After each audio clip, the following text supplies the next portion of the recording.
창세기 25장 7절 9절입니다. 아브라함의 향년이 175세라.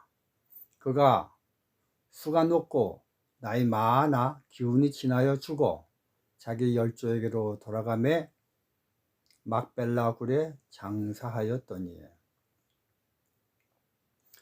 오늘 설교 제목은 공평한 마음의 죽음입니다. 공평한 마음의 죽음.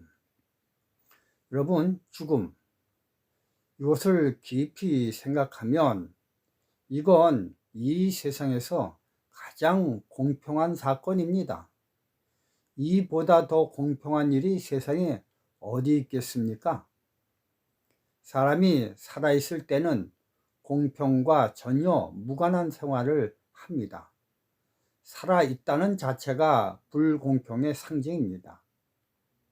사람이 산다는 것 자체가 공평치 못함을 나타내는 것이 이 지구에서의 상징적 모습입니다.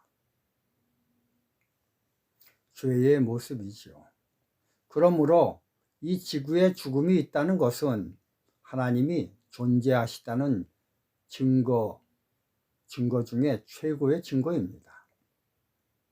만약 죽음의 행위가 살아있을 때와 같이 공평한 죽음이 아니고 죽음 자체도 차등이 있는 죽음이라면 살아서 불평등하게 살았던 사람들은 얼마나 억울하고 억울하겠습니까? 그러나 다행히도 죽음은 높은 자나 낮은 자나 돈 있는 자나 없는 자나 예쁘거나 밉거나 하여간 모든 사람이 다 동일하게 영으로 되돌아가는 정말 공평도 이런 공평이 없는 놀라운 상태입니다. 그러므로 이 세상에 살면서 불공평에 늘 불만이 있는 사람들에게는 죽음이 정말 행복한 기회입니다. 그의 삶을 통해 온통 공평함을 짜릿하게 맛보는 유일한 것이기 때문입니다. 예수님이 이 땅에 오신 목적은 공평을 실현하시기 위하여 오셨습니다. 누가복음 4장 16절부터 19절입니다. 예수께서 그 자라나신 곳 나사렛에 이르사 안식일에 자기 규례대로 회당에 들어가사 성경을 읽으려고 서심해 선지자 이사야의 글을 들이거늘 책을 펴서 이렇게 기록한 데를 찾으시니 곧 주의 성령이 내게 임하셨으니 이는 가난한 자에게 복음을 전하게 하시려고 내게 기름을 부으시고 나를 보내사 포로된 자에게 자유를 눈먼 자에게 다시 보게 함을 전파하며 눌린 자를 자유케 하고 주의 은혜의 해를 전파하게 하려 하심이라 하였더라. 예수님이 시험을 받으신 후 첫 공생의 시작 전 안식일날 설교로 시작하시면서 자기가 왜 이 땅에 오셨는지와 그리고 자기가 해야 될 최종 목표가 뭔지를 이사야 61장 1절 2절을 인용하시면서 발표하셨습니다. 그분은 처음 이 땅을 창조하시면서 이 땅을 매우 공평함의 상징으로 창조하셨습니다. 그러나 사단 마귀가 이 땅에 들어와 하나님이 창조하신 공평한 세계를 불공평한 세계로 변질시켜 버렸습니다. 그래서 이 땅은 불공평해야 행복한 세상으로 변했습니다. 만약 이 땅이 공평하면 불행한 세상이 되는 기이한 세상이 되어버린 것입니다. 이러한 모든 것의 기초가 진화론입니다. 이 진화론은 불공평이 진리라고 우기는 토대 위에 세워진 가설입니다. 우리 한번 예수님이 하신 말씀을 잘 음미해 보시기 바랍니다. 우선 이보다 앞서 예수님의 말씀 전 예수님의 공생애를 위해 먼저 준비하러 온 침례 요한의 말을 들어보기로 합시다. 누가복음 3장 5절. 모든 골짜기가 메워지고 모든 산과 작은 산이 낮아지고 굽은 것이 곧아지고 험한 길이 평탄하여질 것이요. 여러분 잘 들어보십시오. 이 내용도 완벽한 공평을 표현한 글입니다. 산이 낮아지고 굽은 것이 곧아지고 험한 것이 평탄해지고 골짜기도 메워집니다.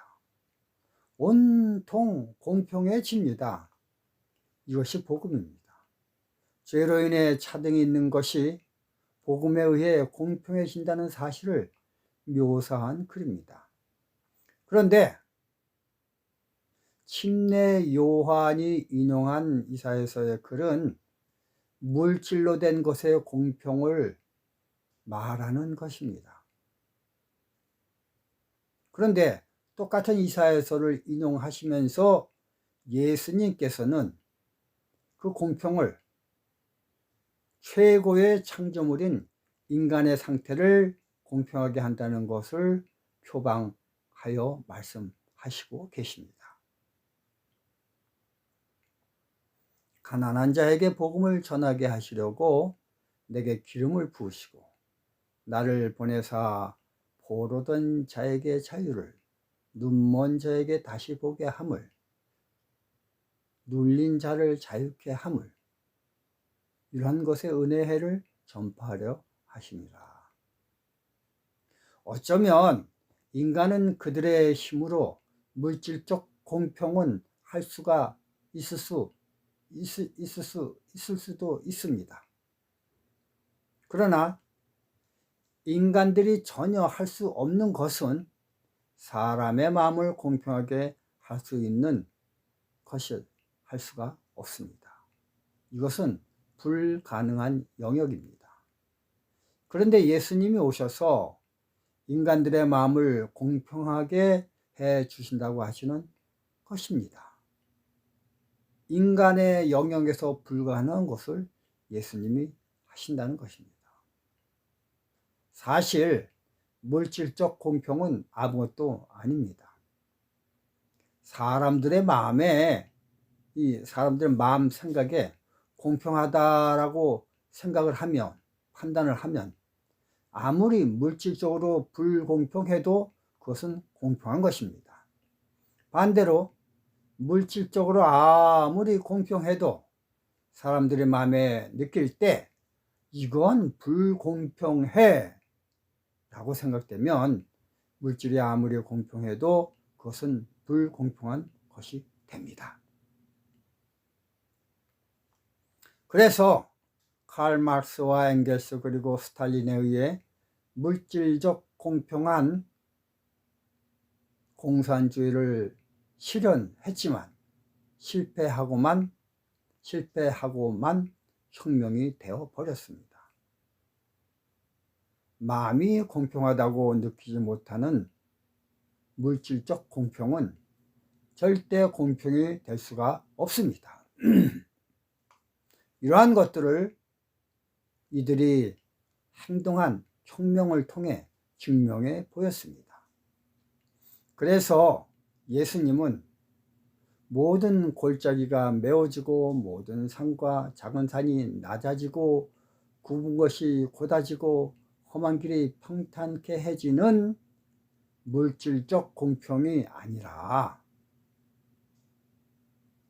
사람에게, 가난한 자에게 복음을 전하게 하시려고 내게 기름을 부으시고 나를 보내사 포로된 자에게 자유를, 눈먼 자에게 다시 보게 함을 전파하며 눌린 자를 자유케 하고 주의 은혜의 해를 전파하게 하려 하심이라고 하시는 사람 마음의 공평을 이루기 위하여 오셨습니다.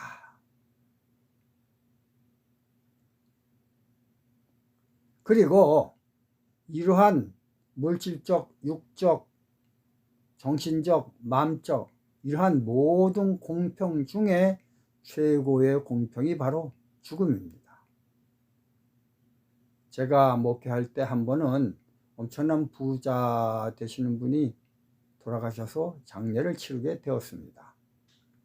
이 장례식이 거의 끝나갈 무렵 이제 시신을 땅에 묻기 전 그분의 자녀 한 분이 황천갈 엽이라고 하며 동전 100원짜리를 그곳에 집어넣었습니다.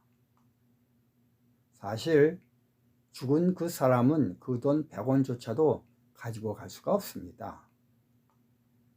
그렇게 악착같이 쌓고 모았던 그 모든 재산을 하나도 못 가지고 가고 맨손으로 갑니다. 공평하지 않습니까? 이처럼 물질에 애정을 쏟고 물질에 온 정력을 쏟은 사람은 죽을 때 단 한 가지도 가지고 가지 못합니다. 그러나 평생을 가난하게 살았지만 그 마음에 예수님을 모신 사람은 공평하다는 생각을 품고 죽습니다. 이런 사람은 오히려 죽음이 그를 다시 사는 생명체로 전환시킵니다. 요한복음 12장 24절 내가 진실로 진실로 너희에게 이르노니 한 알의 밀이 땅에 떨어져 죽지 아니하면 한 알 그대로 있고 죽으면 많은 열매를 맺느니라.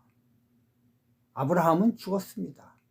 그러나 그는 생전에 그의 모든 것인 하다못해 아들 이삭조차도 하나님께 다 드렸습니다. 그렇기 때문에 그는 그 마음에 공평한 부활을 가능케 하시는 여호와 하나님을 모시고 죽었습니다. 창세기 25장에는 두 종류의 죽음이 묘사되고 있습니다. 하나는 아브라함, 또 하나는 이스마엘의 죽음입니다. 그런데 이스마엘은 죽으면서 그의 아비 아브라함처럼 그의 마음에 공평한 창조주 하나님을 모시지 아니하고 세상 물질을 엄청나게 마음속에 꾸겨 넣다가 죽었습니다. 창세기 25장 17절 이스마엘은 향년이 137세에 기운이 지나여 죽어 자기 열조에게로 돌아갔고, 이렇게 물질을 품고 죽은 사람은 그 욕망에 비해 충분히 가지지 못함으로 죽어도 눈을 감지 못해 죽지 못한 상태로 죽습니다. 그래서 완전히 죽어야 부활할 수 있는데 완전 죽지 않음으로 인해 부활이 불가능한 것입니다.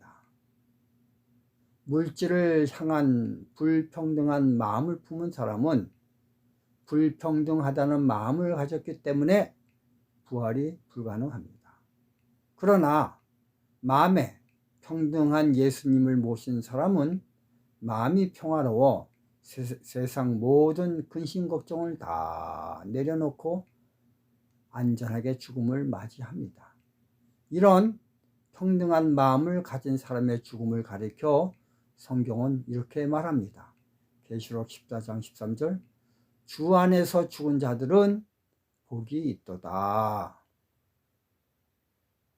오늘도 이 땅에 수없이 많은 사람들이 죽음을 맞이할 것입니다. 그런데 어떤 사람은 물질의 욕망을 다 채우지 못해 억울한 마음이 있습니다. 불공평합니다 라며 죽지 않으려고 발버둥 치며 마음속으로 죽음을 거부하며 죽는 사람이 있고, 또 한편으로는 이 세상에선 물질적으로 불공평하게 당했지만 그 속에 공평하신 예수님을 품고 평안하게 죽음을 마음속으로 맞이하며 죽는 진짜 공평하게 죽는 사람이 있습니다. 여러분, 예수님은 이런 사람들에게 이렇게 말씀하셨습니다. 요한복음 11장 25, 26절. 예수께서 가라사대 나는 부활이요 생명이니 나를 믿는 자는 죽어도 살겠고 무릇 살아서 나를 믿는 자는 영원히 죽지 아니하리니. 성도 여러분, 우리 하나님께서는 이 땅에 공평을 실현하시러 오셨습니다. 여러분들 마음에 이 예수님을 마음에 모시기를 바랍니다. 그럴 때 세상이 주지 못하는 공평한 평화, 그 평화가 당신 마음에 임할 것입니다. 감사합니다.